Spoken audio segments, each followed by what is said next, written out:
अस्सलाम वालेकुम, आप देख रहे हैं the war updates Saeed Sajid Hussain के साथ। इस वक्त की सबसे बड़ी खबर, ईरान ने इसराइल के गुरूर को मिट्टी में मिला दिया है। गुज़िश्ता 8 पहर से इसराइल के फजाई दिफा यानी एयर डिफेंस पर ईरान ने मिसाइल्स की ऐसी बारिश की है कि टेल अवीव से लेकर यरूशलेम तक सिर्फ तबाही के निशानात बाकी है। इसराइल के आयरन डोम को नाकाम बनाते हुए ईरान के हाइपरसोनिक फतेह मिसाइल्स ने सयोनी रियासत के दिल में दरार डाल दी है। IRGC ने तस्दीक की है कि उन्होंने पहली बार दुश्मन के खिलाफ फतेह और इमाद जैसे ताकतवर मिसाइल्स का इस्तेमाल किया। इसराइल के एरोस्पेस सेंटर्स और फ्यूल डिपोज को राख के ढेर में तब्दील कर दिया गया है।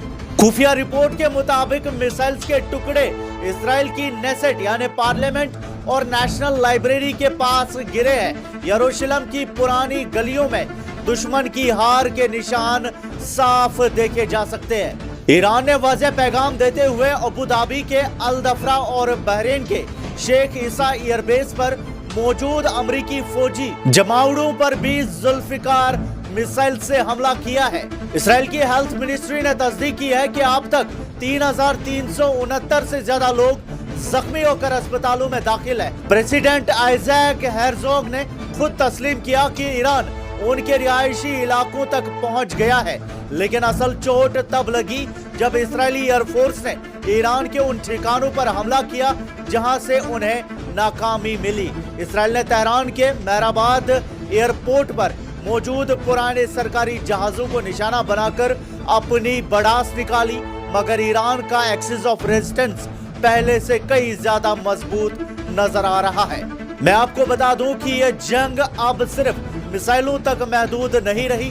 बगदाद में अमरीकी विक्ट्री बेस पर कताइब हिजबुल्लाह के FPV ड्रोन्स ने जो तबाही मचाई है, उसने पेंटागन की नींदें उड़ा दी है। महज कुछ $100 के ये ड्रोन्स अरबों डॉलर के रेडार सिस्टम्स को चकमा देकर सीधा हैंगर और बिल्डिंग्स से जा टकराए। ये नया ड्रोन वॉर इसराइल और अमेरिका के लिए एक नाइटमेयर बन चुका है। ईरान ने साफ कर दिया है कि अगर उसकी सरजमीन या इंफ्रास्ट्रक्चर को दोबारा निशाना बनाया गया तो इसराइल का नक्शा बदल जाएगा। इराक से लेकर लेबनान तक मुकावमत की लहर ने सयोनी और अमेरिकी कुव्वतों को दिफाई पोजीशन पर ला खड़ा किया है। पूरी दुनिया देख रही है कि कैसे एक पुरअज़म कौम ने जदीद तरीन टेक्नोलॉजी को धूल चटा दी है। गल्फ के खित्ते से अमरीकी मफादात के लिए कयामत खेज इतलात मुंसलिक हो रही है। ईरान की मुसल्लह अफवाज और IRGC ने दुनिया को हिलाकर रख दिया है।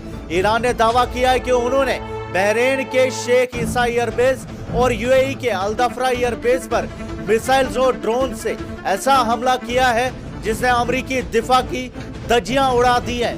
IRGC के मुताबिक उनके हाई एक्सप्लोजिव क्रूज मिसाइल्स ने अमरीकी फाइटर जेट्स के ठिकानों को निशाना बनाया, जिससे लॉजिस्टिक्स और मरम्मत के शोबे मुकम्मल तौर पर तबाह हो चुके हैं।